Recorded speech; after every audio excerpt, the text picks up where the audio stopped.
Seera lakkoofsaa boqonnaa 17 akkasiin baafattan nan barbaada. Seera lakkoofsaa Book of Numbers chapter 17 verse 1 through 9. Macaafaa Aguma Ofaa keessaa seera lakkoofsaa boqonnaa 17 lakkoofsa 1 hamma 9tti walii wajjiniin dubbisu. Nan dubbisa maqaa Yesuus. Namaaf galchaa ganamaan ka'eetan kadhannaa namaaf kadhachaa ture sagaleen koo qabamee jira garuu man danda'ee nan yaala. Akkas jedha maqaa Yesuusiin nan dubbisa seera lakkoofsaa boqonnaa 17 lakkoofsa 1 hamma 9tti. Waaqayyo ammas Museedhaan Israa'eelotatti dubbannuuti tokkoon maatiif akka gosa gosa isaaniitti ulee tokko walumatti ulee 12 geggeessituu gosa harkaa fuudhaatii maqaa tokkoon isaanii ulee isaanii irratti caafi. Abbaan gosa tokkoo ulee tokko waan qabuuf ulee gosa Leewwii irratti maqaa Aroon caafi. Uleewwan sanas iddoo dhuga baatu san dura dunkaana itti walga'an keessa lafan itti si argu sana kaa'i. Uleen namicha isaa ani fo'adhu in lata, inni immoo guungummii Israa'elootaa isa isaan yeroo hundumaa isin irratti guunguman ofirraa nan kuta jedhe. Museenis kanarratti Israa'elootatti in dubbatee geggeessonni sabaas akka gosa isaaniitti ulee tokko walumatti ulee 12 isatti in kennanii uleen Aroonis isa kan keessaa tokko ture. Yommus Museen uleewwan sana godoo dhuga baatuu keessaa Waaqayyo dura in kaa'e. Boromtaasaas Museen yeroo gara godoo dhuga baatuu ol gale kunoo uleen Aroon inni kan mana Leewwii latee hundee hudhee daraarees ija lawuzii bilchaataa godhatee ture. Ameen. Museen uleewwan sana hundumaa fuula Waaqayyoo duraa fuudhee gara guutummaa Israa'elootaatti gad in baase. Isaanis ilaalanii adduma addaan ulee isaanii hin fudhatan. Ameen. Kadhanna Waaqayyo. Ilkaan dhaabbannee Waaqayyo kadhanna. Waaqayyo akka nutti dubbatu, Waaqayyo laphee keenya akka banu, Waaqayyo jireenya keenya akka dhisimtu. Harka Waaqayyo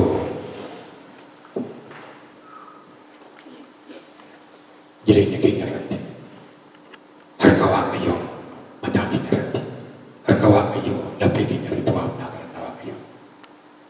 Yeroo kana hundatti keessa wanta biyya lafaa irratti isin qabee yeroo raanfadha. Buleessa koo buleettii koo yeroo kana waa'ee biyya lafaa raanfadhu. Yeroo kana waa'ee kee raanfadhu. Waa'een kee Kiristoos harka jira. Jireenyi kee isa harka jira. Waa'ee kee raanfadhu. Isa si rakkisee raanfadhu. Isa si qabee raanfadhu.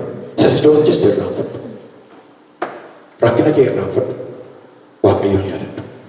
Hir'uu kee raanfadhu. Waaqayyoon yaadadhu. Yaa Waaqayyo Gooftaa sin kadhadha galanni siif haa ta'u. Maqaa Kiristoos Yesuusiin yeroo kana yaa Waaqayyo olaanoo Waaqa akka duratti banamuuf sin kadhadha. Ilaa yaa Waaqayyo bantii mana kanaa jala jirra. Si barbaanneetu dhufne, si jajanneetu dhufne, si jaallanneetu dhufne, si filanneetu dhufne. Maqaa Kiristoos Yesuusiin nutti dubbadhu. Nutti dubbadhu. Nutti dubbadhu. Nutti dubbadhu. Gurra banamaa nuuf kennu. Laphee banamaa nuuf kennu. Garaa cabaa nuuf kennu. Ilaa yaa Waaqayyo dhaga'uu duwwaadhaan yeroo keenya akka dhufne. Deddeebi'uudhuma akkuma lafa itti duwwaa yeroo keenya akka dhufne maqaa Yesuus Kiristoosiin har'a yaa Waaqayyo abiddi kee inni nama jijjiiruun irratti haa dhufu. Abidda Waaqayyoon waldaa kana irratti waama. Hirree fayyisuu Waaqayyoon waldaa kana irratti waama. Hirree jajjabinaan waldaa kana irratti waama. Hirree gaarummaan waldaa kana irratti waama.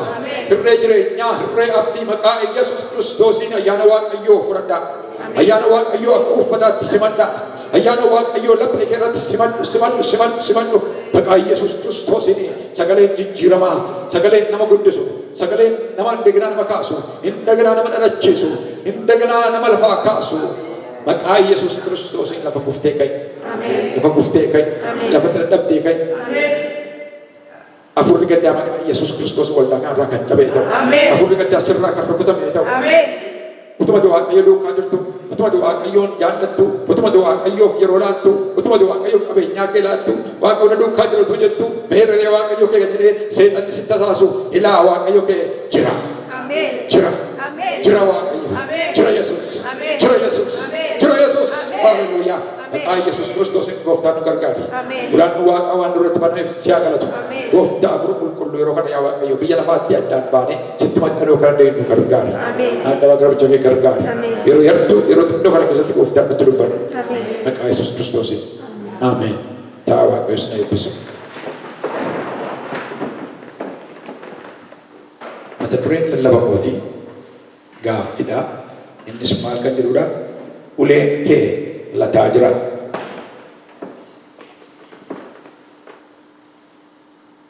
inuma si bukkee jiru uleen kee lataa jiraadhaan amma immoo nama isa caalu tokkoon mataama keessaniin yaa namummaa koo uleen kee lataa jiraadhaaf gaafadha seriously nama ollaa keessa jiru gaafachuun salphaadha kan kee lataa jira kan koo lataa jira laata mee ulee of harkaa warri qabdan beektan harkaan argisiisa okay galanni Waaqayyoo fa'i ta'u warri caalan keessan ulee harkaa qabdu garuu waa tokko isin hundi keessan ulee qabdu uleeni bifa culture aadaas ta'uu danda'a aadaa Oromoo keessatti uleen beekamaadha namni ulee qabatee adeema keessumaa uleen immoo gosa qaba uleen mataan isaarra bokkuu ta'ee jiru uleen abbaa bokkuu jira uleen namni gaafa dadhabu kaaziraatti qabatee adeemu jira keenini jedhanii uleen namni diinattiin ofirraa rabbuuf qabatee adeemu jira uleen geetiif qabatan jira aadaa wayyaa aadaa uffatanii ulee xinnoo tokko uffatanii warra deeman jiru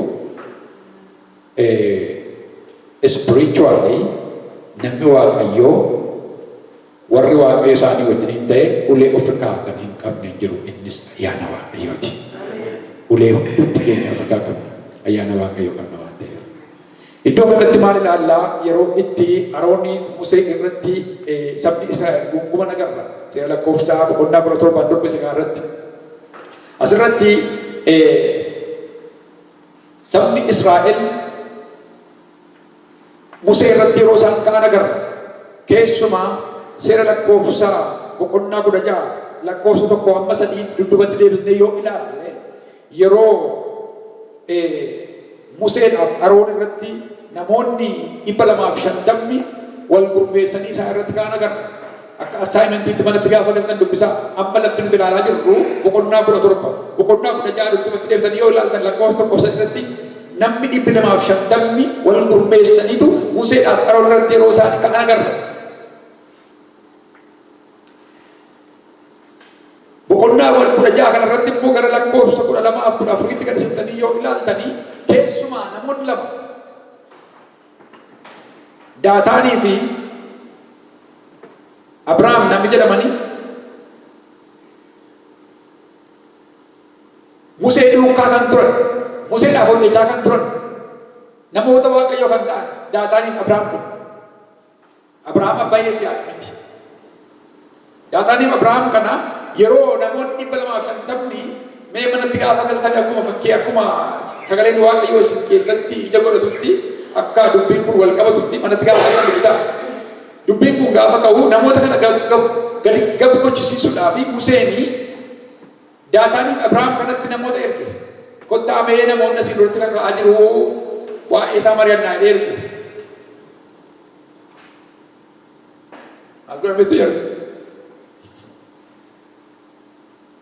seera lakkoofsaa boqonnaa 16 lakkoofsa 12-14 barreeffadhaatti dubbisaa Daataanii fi Abrahaamitti ergee waamsise isaan garuu hin didani isaanis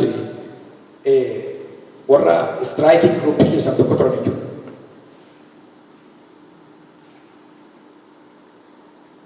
kana irratti Museen hin bare akka dubbiin cimaa ta'e buleessa koo buleettii koo yeroo waan tokko sitti galu maal goota yeroo gaaffiin sitti baatu maal goota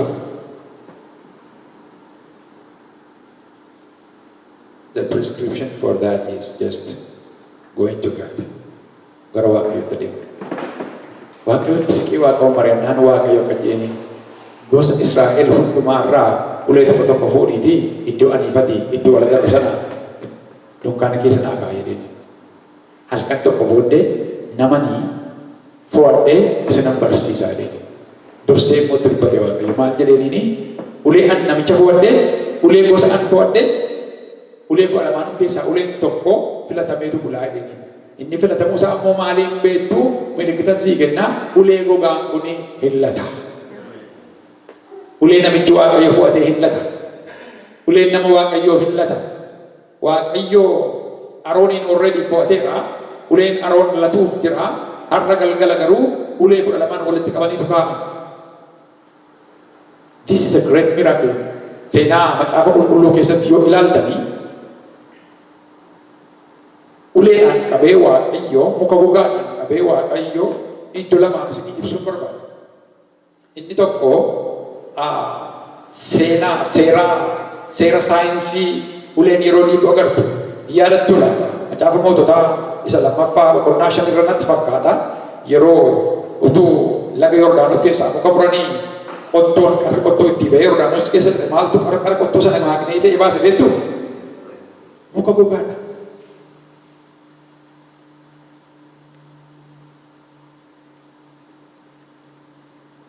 እግዚአብሔር ሲያስፈልገው የማይሆነውን ነገር የሚሆን አድርጎ አንተን ከችግር ያወጣል። waaqayyo gaafa barbaade wanta hin taane wantoo godhe wanta hin fakkaanne waan fakkaatu godhe waanuma namatti amanamuu hin dandeenye waan barbaade godhe rakkina kee keessaa baasuu dandeenye. Ameen.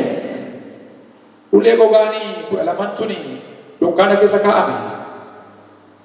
Dursee Waaqayyotti dubbate ulee an namichaan fo'adhee ulee gosa fo'adhee ulee nama Waaqayyo filatee hin filatama maaliin beektu milikitan siif ta'u uleen sun hillata. Bishaan itti nannee sanyii hin qabu hidda hin qabu uleen kun garuu hillata. Waaqayyo jennaan ikkoo eenyutti mormuu danda'a jettu lafa barbaada. Waaqayyotu jedhee eenyutu nama mormaa boqonnarraa cabee ol jedhee na deema. Waaqayyo jennaan diinni ittiin mormuu hin danda'u. Masaanuun kee ittiin mormuu hin danda'u. Adiyyuu ittiin mormuu hin dandeessu. Garuu eebba Waaqayyoof jalaa dheeressu qaba. Waaqayyoo bal'aas ni fayyadu. Ganama gaafa dhaqanii dunkaana banamee gaafa laalan ulee kudha lama keessaa uleen kudha tokko gogaa ture. Inni tokko garuu ulee garoon latee bulee galanni Waaqayyoo fa'i ta'u. Hillate duwwaa miti halkanuma tokkotti hidda baafate hin daraare ija godhate iji isaa ammoo irraa hin urruube. Sagaleen Waaqayyoo Amaariffaan akkas jedha. የአሮን በትር ቆጠቆጠች ለመለመች ፍሬም አፈራች ተንሸረገገ እንሁሩቤ ዋኤ ኡሌን አሮን ለቴ እስንታስ ወርባዴ ምትያለ ዋኤ ኡሌ ሀርከ ከከሰ ጅሮ ስታስ ወርባዴ ተ write this down warri Waaqayyo isaan fo'ate uleen isaan hillata. Uleen nama Waaqayyo fo'ate hillata. Namni Waaqayyo fo'ate hillata. Ameen. Yoo barbaade Waaqayyo ulee ati baattu bofa godha. Bofa sitti dhufu liqimsuuf jecha. Yoo barbaadu Waaqayyo ulee ati baattu maagneetii godha. Yoo barbaadu Waaqayyo ulee ati baattu ulee gogaa muka ija irraa nyaatan godha.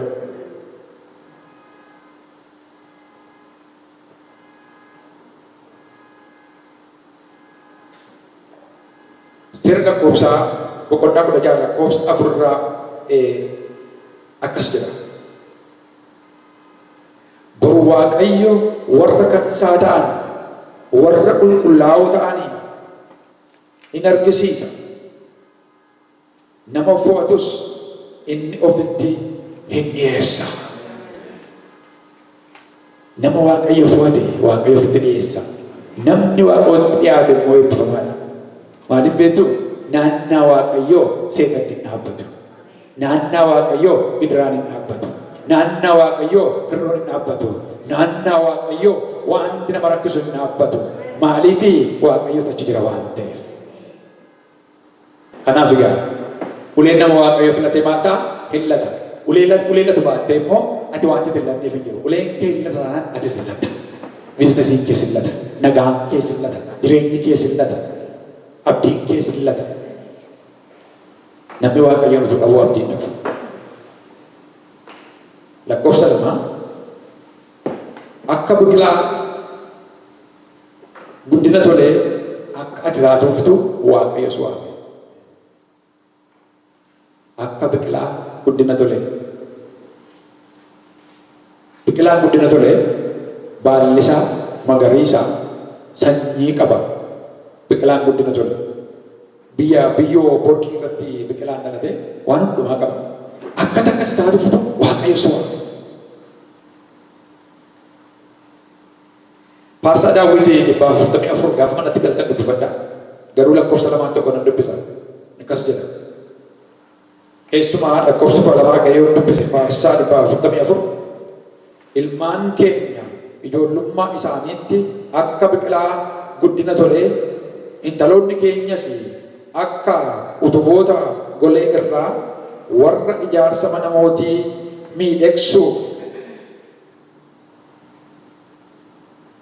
qeenqamanii haa ta'ani.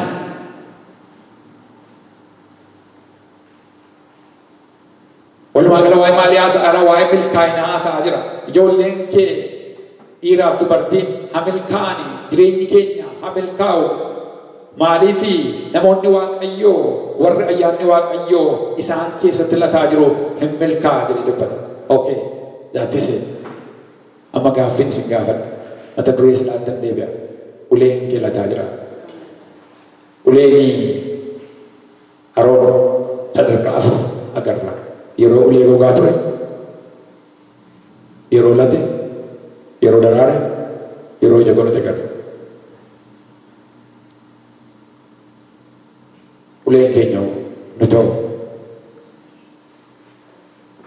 Number 3. Waaqayyo maaliif kennuu waa beektu? Waaqayyo akka ati guddattee nama guddaa taatee deddeebituuf si waame. Akka ati guddattee nama guddaa taatee deddeebituuf si waame malee daakii akka isaatuuf si waame miti. Waaqayyo akka ati guddattee dhimma baaftuuf si waame. Waa'ee guddinaa yoo ilaalle Kiristoos irraa jalqabnume akka jedhu sagaleen Waaqayyoo mucichi hafuurattis foonittis guddachaa dhufe lijuu በመንፈስም በአካልም እያደገ መጣ። ይኸው ጀደቤቱ ክርስቶስ ኢየሱስ biyya lafaa kanarratti mucaa ta'ee nama foon qaburraa erga dhalatee booddee laayif saayikilii namni keessa darbe keessa gaafa darbu sagaleen Waaqayyoo akka dhugaa ba'utti mucichi foonittis hafuurattis guddachaa dhufe. Anoo foonittis hafuurattis guddachaa hin jira laata? Gurbaa tokkotu al tokko hin qoosa biyyatti maal jedhama? Attami abbee abaluun hin jajjabaataa leen gaafadhe. Eeyyee Oromummaa isaatti jabaataa gooftaatti garuu ganaa dhugaa ba'uuf hin barbaachisaadhaan jedhe. Abaluun oolee gaafadhe inni immoo taqaaraanii anaan jedhe maa jechuu keetina inni immoo gooftaatti jabaateera Oromummaa isaa immoo dhugaa ba'uuf hin barbaachisaadhaan.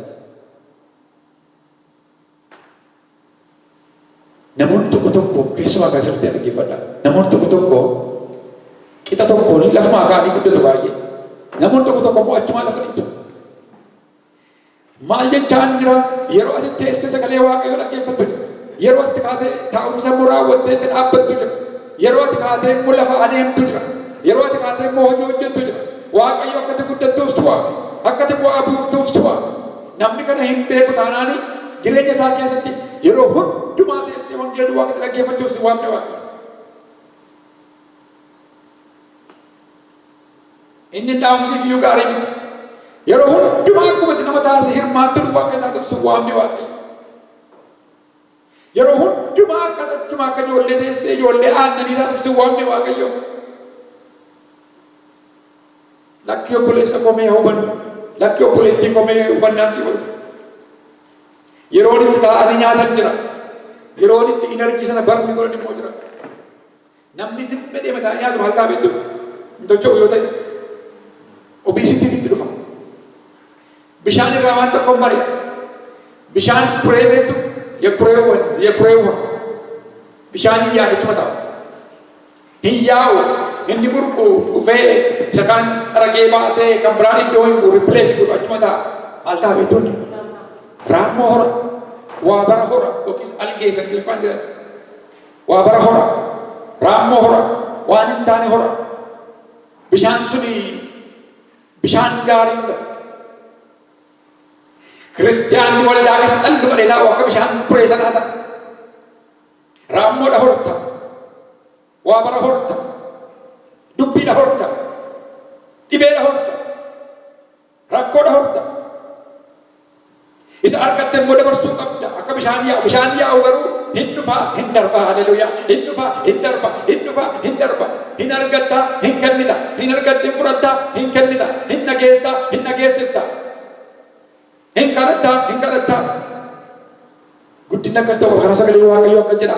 Akka ati guddattee nama guddaa taatuuf si waame Waaqa. Gara warra Qorontoos duraa boqonnaa 13 lakkoofsa 11 yoo dubbise akkas jedha. 1 Corinthians chapter 13 verse 11. Mucummaa kootti akka mucaatti nan dubbadhe. Akka mucaattis nan yaade. Akka mucaattis sababii nan kennan ture. Yoo kamiin mucummaa isaatti amma garuu jedhame amma garuu erga nama gahaa ta'e akka mucaatti jiraachuu dhiiseera. Amma garuu erga nama gahaa ta'e akka mucaatti yaaduu dhiiseera. Sabni ogummaa hin qabne galagala sagaleen Waaqayyoo. Sabni hubannaa hin qabne Waaqayyoo hubachuu hin danda'u. Utuu Waaqayyoo sitti dubbatu Waaqayyoo dhaga'uu hin dandeessu. Utuu Waaqayyoo si gorsu Waaqayyoo hubachuu hin dandeessu. Utuu Waaqayyoo mucaa koo jedhee siin ururuu siin jedhu Waaqayyoo hubachuu hin dandeessu. Akka mucaatti yaadda taanaan guddachuu qabda.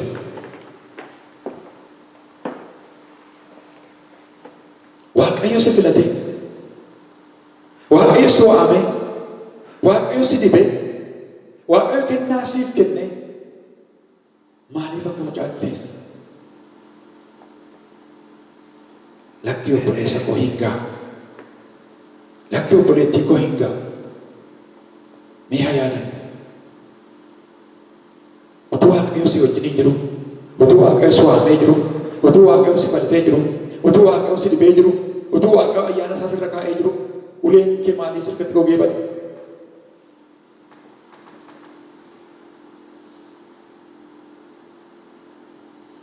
Namoonni baay'een akka itti badanii hafan. Yeroo hundumaa namni nyaatu albaaleessa ta'a. Yeroo hundumaa nyaata duwwaan barbaadu gatii hin qabu. Nyaachisuu immoo qabda.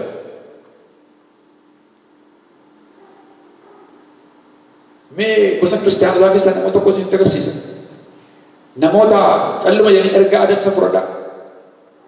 Ergaa duwwaa adamsu. Ilaa Waaqayyoo waan akkasii muka na argisiisaadhaa baala na argisiisaadhaa kan jedhu waa barbaadu. Baraan naman ta'an.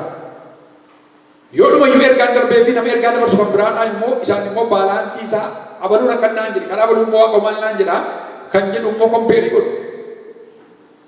An dhuguman isiniin jedha nama kooliin kaardii bitee nama bilbiluuf 4 tarree galfatee arfan isaaniitii halkan tokko bilbilee fi kan arfan isaanii kompeer godhu argeera.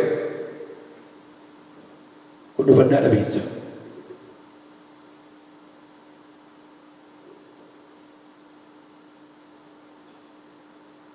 Hubannaa dhabiinsa.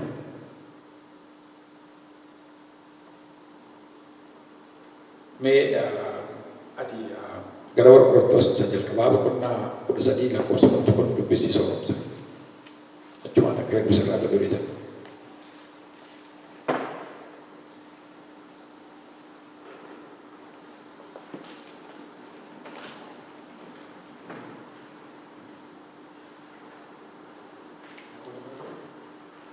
gara warra Qorontos isa duraa boqonnaa 13 lakkoofsa 11.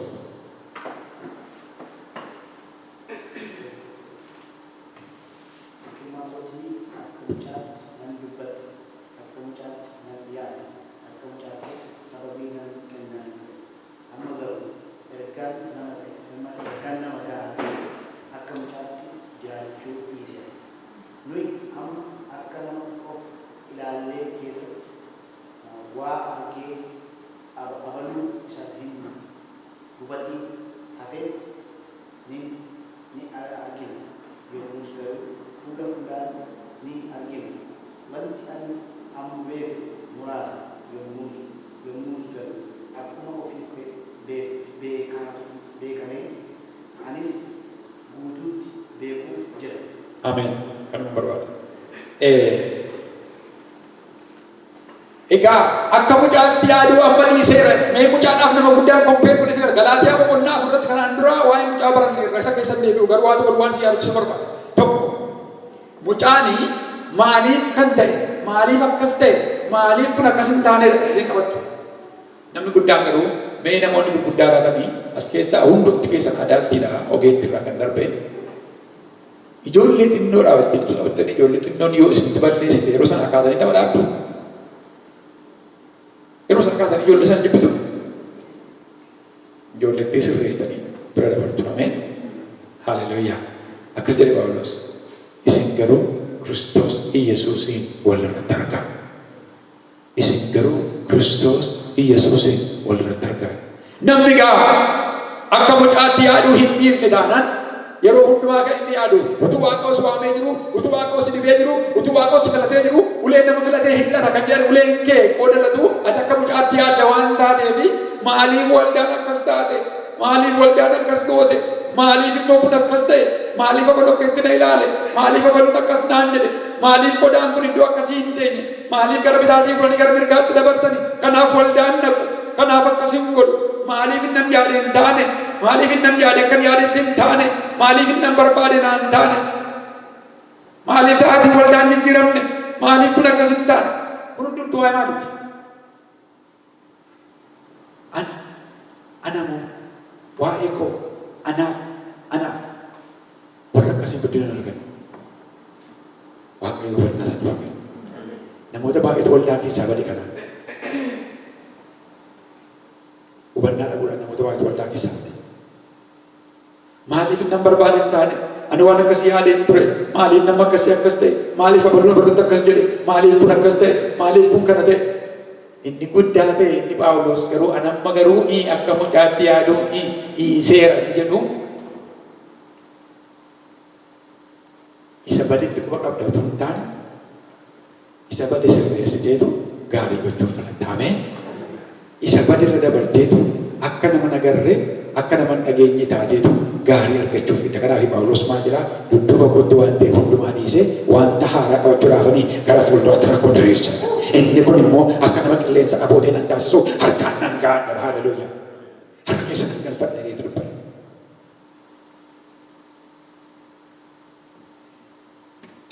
Luqaas boqonnaa 2 waa'ee Yesuus Kiristoos gaafa dubbatu akkas jedha.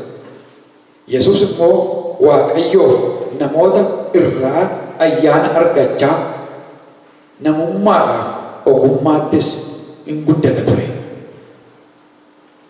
Eenyurraa ayyaana argachaa? Waaqayyoorraa ayyaana argachaa, nama isa dhaggeeffaturraa ayyaana argachaa, namummaadhaanis ogummaadhaanis hafuuraanis guddachaa dhufe.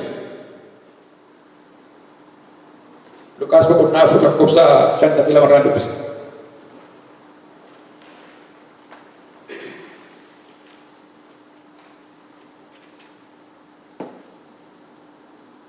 Eeyyee banaachoo uleen Aroon wanti inni lateef wanta Waaqayyo Arooniin filateef. Uleen Aroon wanti inni lateef wanta sanyiin Leewwii warra filatamoo ta'aniif hankootii wajjin maaltu walitti fide jechuu dandeessa. Spiritually wanta naa galee isin tumabbulottan koo. Yaaddis kidaanoo Aroon antennaa anchinesh. Har Aroon si. Agalee Waaqayyootu jedha. Har'a qomoo filatamaan si. Har'a mucaa filatamaan si. Har'a garbicha Waaqayyoo inni filatame si. Ijoolleen Kiristoos Yesuusiin akka fayyisaa dhuunfaa isaaniitti fudhatan ijoolleen Waaqayyoo hundumtuu warra filatamanidha. Uleen keellatu qaba.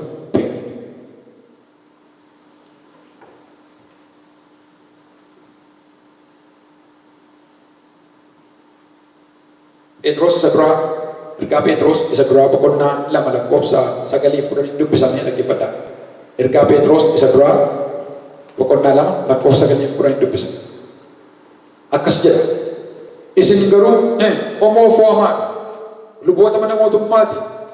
Saba qulqullaa'aadha. Warra dhuunfaa Waaqayyoo ta'anidha.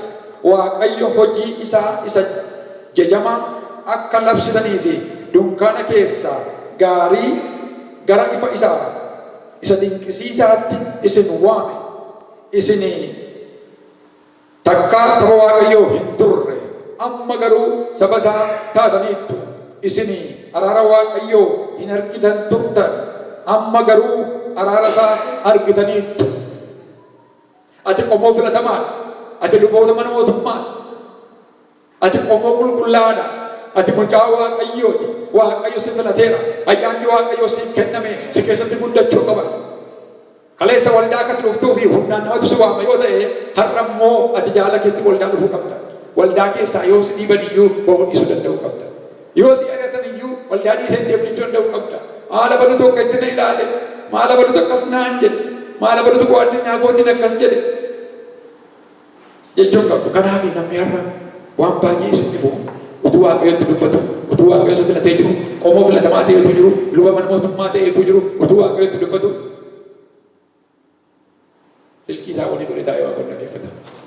Just in case yoo silkii bilbilame bahee fiiguuf. Waldaa kana du'aa miti, waldaa baay'ee keessatti argina kana. Kana jechuun maanni Waaqayyoof iddoo kennine sekondariidha Waaqayyo. Second class citizen. Inni jalqabaa bizinesi isaati. Yoo Waaqayyo nyaadhutti nyaatame boleessa obboleetti koo Waaqayyo wannaa sana nuuf kennu.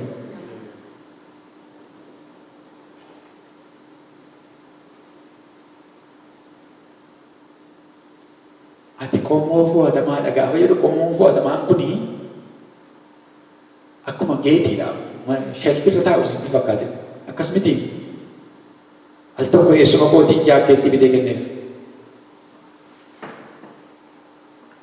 Torban tokko dhumee ji'a tokko dhumee waggaa tokko dhumee irratti nagarre guyyaa tokko nan gadde baay'ee nan gaafadhee. Ani mootum mana barumsaa jiru bitee kenneef isee saantii rogaatiin iyyuu miti iseen sa'aatiitti birri xinnoo argadhu nan bitee kenne.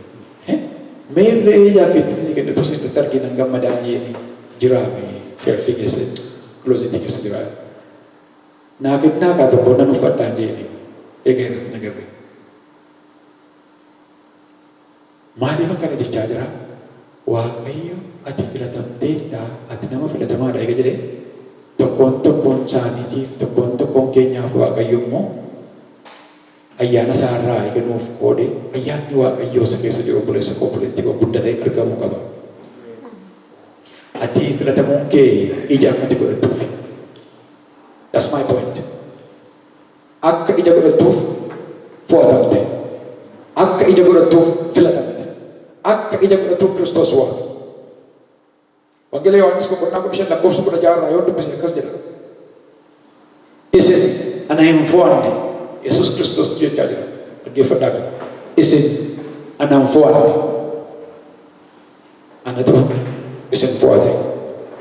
Dhaqxanii akka ija godhataniif. Iji keessanis akka jiraatuuf.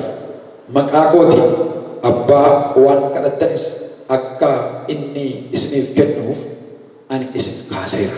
Ameen. Kana hundumaa akka isin wal jaallattaniifan isin abboome jedhe. Kanaaf egaa namni tokko si gaddisuu danda'a. Jala muree isinitti hima. Waaqayyo irraa si fageessuuf sababa hin ta'u.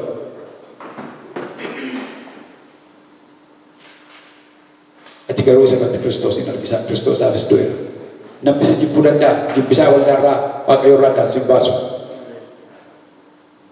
Waan garaa keetii waan garaas ibsu namni si gochuu dhiisuu danda'a. Inni Waaqayyo irraa addaan si hin baasu. Ani isa mana beeka jedhee Phaawulos. Kana jaala maaliin dagaafa jedhanii cal jedhaa ani isa nama beeka.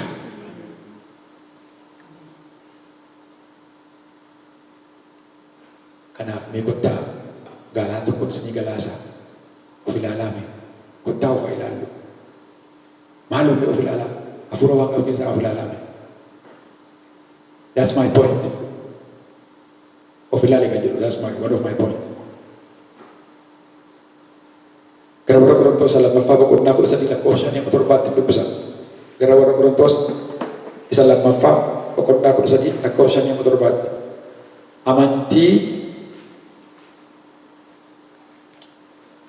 amantiitti qabamtanii jirtu yoo ta'e isinumti of ilaalaa. Dhugumaan amantii keessa jirtu yoo ta'e amantiitti qabamtanii jirtu ta'e mee of ilaalaa. Of qoraa.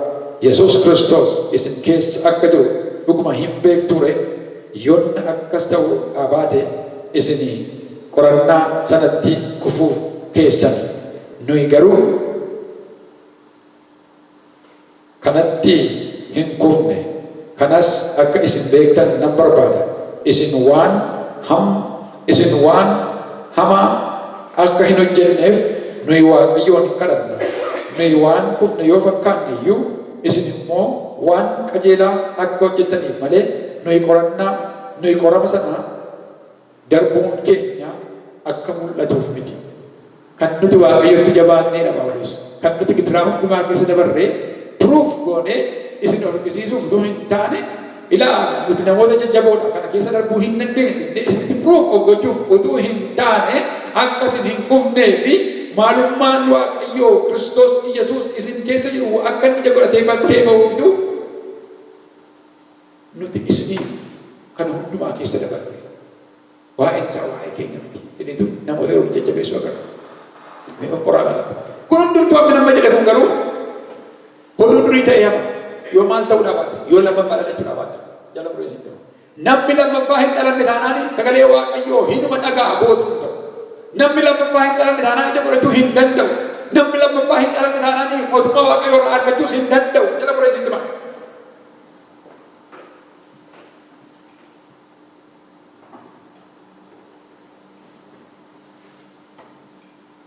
Meeqa hambi tokkoof gaafadha. Amma nama isa bukkee jiru ishaa. Lammaffaa dheeraa jedhamee of gaafadha. Hin laallaa. Within 2 minutes daqiiqaa lama gidduutti mee akkati lammaffaa dhalatteef hin dhalanne ilaalame. Akka lammaffaa dhalatteef hin dhalanne of ilaala. Namni yoo lammaffaa dhalachuudhaa baate Kiristoos Yesuusiin keessa jiraachuu hin danda'u, simachuus hin danda'u. Born again.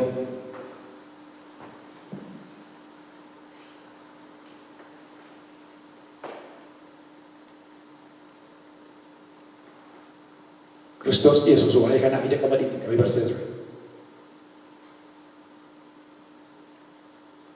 Ija qamadii tokko waan isinii kenne wanta isin dhufu. Fakkeenya gaarii ni kenna.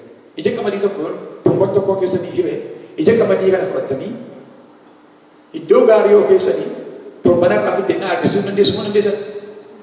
Ji'a irraa hoo, waggaa irraa hoo, waggaa 10 irraa hoo, even muuziyamii keessanii 1000 years later waggaa 1000 booddee ilaa seenaadhaaf haa ta'u iji qamadiin kun iddoo akkasiitti yeroo akkasii abaluu naaf kenni jettanii kaa'uu dandeessu.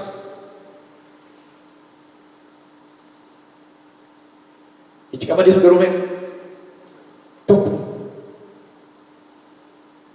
Kiristinnaan akkasi. Yoo inni lammaffaa hin dhalanne tokkuma sanatti.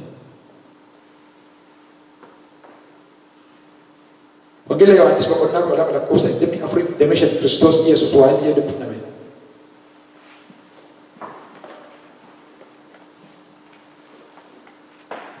Wangeela Yohaannis boqonnaa 12:24-25 nan dubbisa maqaa Yesuusiin akkas jedha. Dhugumaan isinitti hima.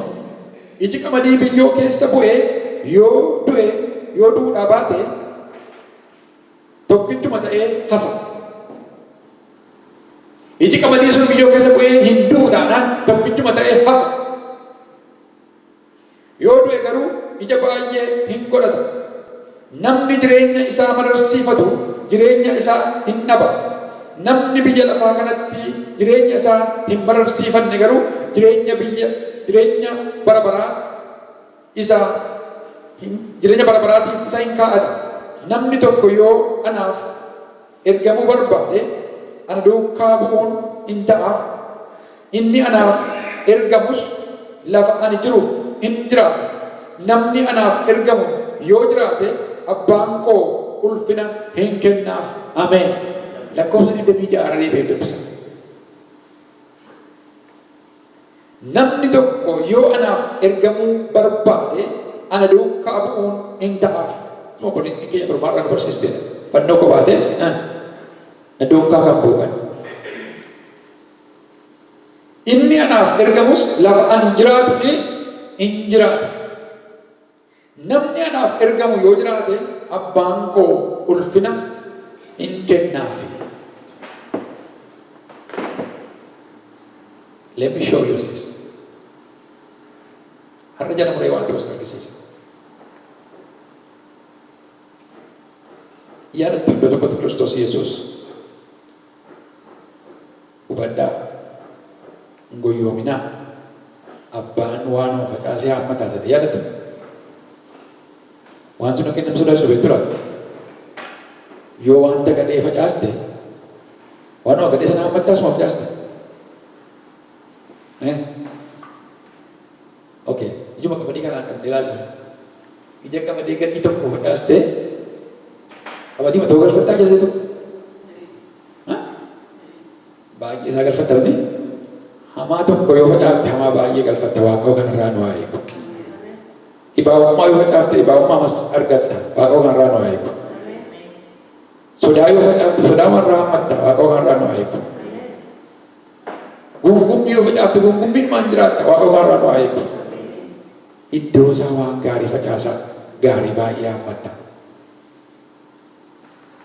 Abdii facaasaa abdii hammatta. Gammachuu facaasa gammachuu hammatta.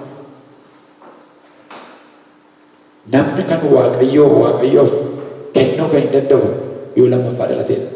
Jalqaba du'uu qaban. Warra ortodoksii irraa waan tokko bare al tokko gaafa monoksee nama godhan jedhanii dubartiin monoksee taatu erga waan hundumaa fixee booddee maal godhu beektu? Biyyoo qotaniitu jedhanii biyyoo keessa ciibsanii fayyaa awwaalanii biyyoo irra deebisuudhaan. Isa booddee keessaa bas akkan taa'ee yaadatti maal gochaa jiru yaada godhanii foon seetti duuteetti kana booddee lammaffaa jireenya haaraa jiraatte jenese jireenya waaqayyoo jiraatte jechuudha jedhee man yaada. Spiritually tu kana goone biyyoo qonnee of deebisnee isa fakkeenya akkasii otoo hin taane kiyyoo foon keenyaa otoo ganne hawwii foon keenyaa otoo dhiifne nutti hir'ata miti kanaan dura dubbadheera waaqayyoo waaqa harka duwwaa miti ameen. Harka kee keessaa waan hin taane kan naaf hin taane gati siin jedhee harka duwwaa isa deebisu harka kee sun gaafa duwwaa ta'u harka kee keessatti isa eebbasaa irraa sii guutamame. Kottaa akkas godha. Garaa kutadhaa waaqoon duukaa bu'a. Yeroon taa'umsaa ga'u ka'aa hojii hojjedhaa. Yeroon ijoollummaa ga'u ka'aa nama guddaa ta'a. Waaqayyo si waame, waaqayyo si filate, waaqayyo si dhibee, waaqayyo si kaasee. Maaliif achuma lafa dhiitta? Waaqayyo si waame, waaqayyo si filate, waaqayyo si jaallate, waaqayyo si dhibe, nagaa siif kenne, horii siif kenne. Yaa maaliif qodaan aarsaa gaafa gara kee dhufu birrii abbaa shinii keessa barbaadda? Birrii abbaa tokkomaa keessa barbaadda? Buleessi keenya abbaatiin tokko si'a baay'ee natti mee yaadadha. Konfiraansiin waamanii nyaata nyaannee maal jennee gatii nyaatichaayyuu birrii meeqa ta'a gaafa namni birrii tokko birrii lama qodaa keessa buusu nannee. Inni namni foonii kan ilaalee na'e waaqayyo waaqni jiraataan immoo hamma manamu. Kottaa horiin waaqayyo irratti ta'e kan waaqayyoof kenna. Kottaa yeroon waaqayyo irratti ta'e yeroo waaqayyoof kenna. Kottaa wanti biyya lafaa wanti hin taane waaqayyo irratti ta'e wangeela qoradhaa wangeela dubbisuudhaaf yeroo keessan kenna. Maatii keessanii wajjin fuula waaqayyoo dura tura. Ilma keessanii fuula waaqayyoo dura tura. Yeroo kana gootu jala muree sitti himaa. Ati qomoo filatamaadha. Ati luba mana mootummaati. Spiritual Maaliifaan identitiin kee ati mucaa Waaqayyooti. Ati immoo warri Waaqayyoon jaallate Waaqayyo duukaa qabu Kiristoos Iyesuus soba. Kiristoos Iyesuus soba dubbatee beekaa? Tokkollee qulqulluun hin jiru Kiristoos Iyesuusin malee. Kiristoos Iyesuus qulqulluu takkaa sobee hin beeku. Akkas jedha inni na duukaa bu'e nan dubbisa keessa deebi'ee lakkoofsa 22. Namni tokko yoo anaaf ergamuu barbaade inni na duukaa bu'uun isaaf hin ta'a. Inni anaaf ergamu immoo lafa ani jiru hundumaa hin jiraata. Lafa hojii dhaqi Kiristoos si duukaa jira. Lafa jiru jiraatachuun isaa maal jechuudha? Kiristoostu lafa jirtu si duukaa deema jechuudha. Lafa hojii keetti isa si duukaa jira. Lafa ciiftutti isa si duukaa jira. Lafa gidiraatti isa si duukaa jira. Abiddi jiraachuu danda'a. Abidda keessatti isa si duukaa jira. Dhabiinsi jiraachuu danda'a. Dhabiinsa keessatti isa si duukaa jiraata. Balaan konkolaataa jiraachuu danda'a. Isa si duukaa jiraata. Akkamitti beektaa? Anni kee tokko yoo hin deemne maa'u. Qorqorroon cabuu danda'a. Ati hin cabdu.